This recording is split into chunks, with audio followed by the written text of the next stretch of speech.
কিয়ামতের আগে সারা পৃথিবীতে দাজ্জাল প্রবেশ করবে, কিন্তু মদিনায় দাজ্জাল প্রবেশ করতে পারবে না। তাহলে মদিনার এলেম, মদিনার আমল, এগুলো দাজ্জালের ফিতনা মুক্ত থাকবে। এই জন্য যদি কেউ বলে যে এই আমলগুলো দেখলে, আমাদের দেশে অনেকে বলে যে ফিতনা সৃষ্টি করতেছে, জোরে আমিন বললে কয় আপনি মসজিদে ফিতনা সৃষ্টি করতেছেন, রাবলিয়াতান করলে আপনি মসজিদে ফিতনা সৃষ্টি করতেছেন। তো এই আমলগুলো কখনো ফিতনা, এইগুলা হলো ফিতনা মুক্ত আমল। সম্মানিত ভাই ও বোনেরা, এতক্ষণ পর্যন্ত আপনাদের সামনে আমাদের সম্মানিত শায়েখ ডক্টর আব্দুল বাসির হাফিজাহুল্লাহ অনেক গুরুত্বপূর্ণ আলোচনা করেছেন। প্রতিটা কথাই অনেক গুরুত্বপূর্ণ। আসলে মদিনার এলমের বরকতেই আলাদা। মদিনার এলেম এটা পৃথিবীর মধ্যে ভিন্ন এক জিনিস। আমি পৃথিবীর মধ্যে সবচাইতে বেশি মহব্বত করি ওলামায়ে মাদিনাকে, মদিনার ওলামায়ে কেরামদেরকে।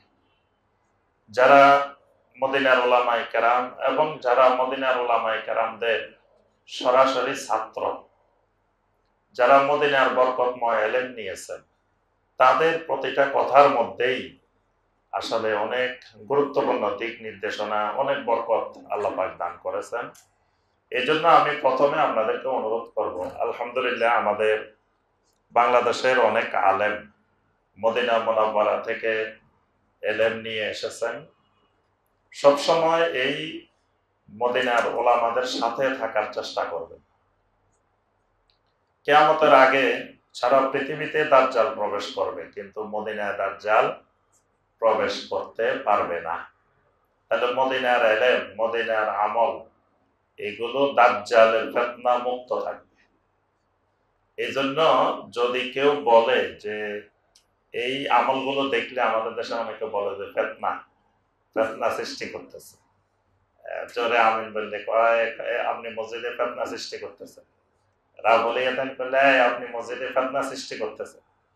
তো এই আমলগুলো কখনো ফিতনা, এইগুলা হলো ফিতনা মুক্ত আমল।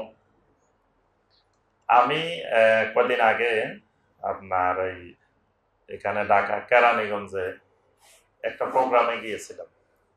তো যাওয়ার আগে ওই এলাকার ওলামায়ে কেরাম তারা বলতেছেন যে আমার সাথে বাহাস করবে।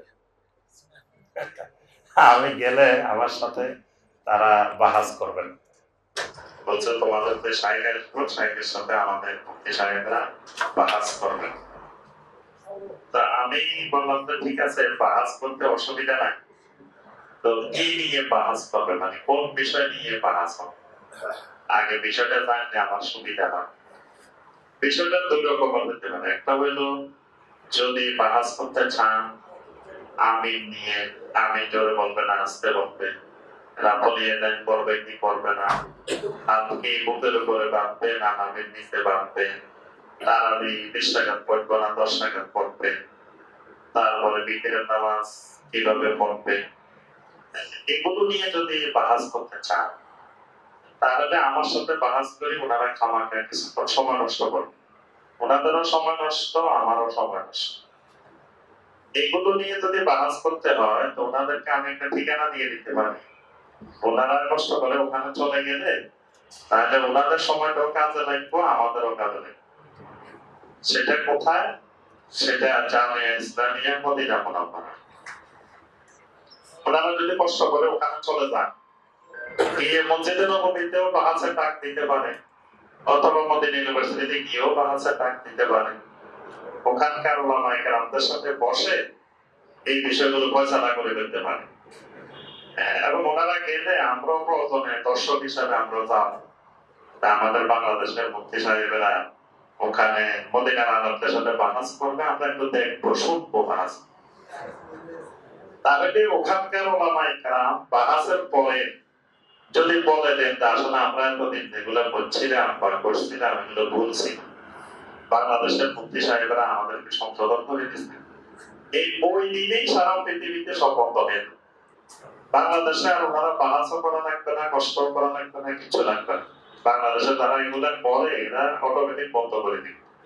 তাহলে আমার সাথে বাহাস করে আমার কথা কয়জনে শুনবে? আমি যদি কই না এগুলো ঠিক না, বাংলাদেশে কেউ শুনবে আমার কথা? শুনবে না। আমার সাথে বাহাস করে ওনাদের সময় নষ্ট, ওনাদেরকে মদিনা চলে যেতে হবে। আর যদি বাহাসের বিষয়বস্তু হয় তাহলে হাদিস নিয়ে বাহাস করবে। তাহলে আমাদের বাংলাদেশের জমিয়তে আহলে হাদিস আছে, আহলে হাদিস আন্দোলন আছে।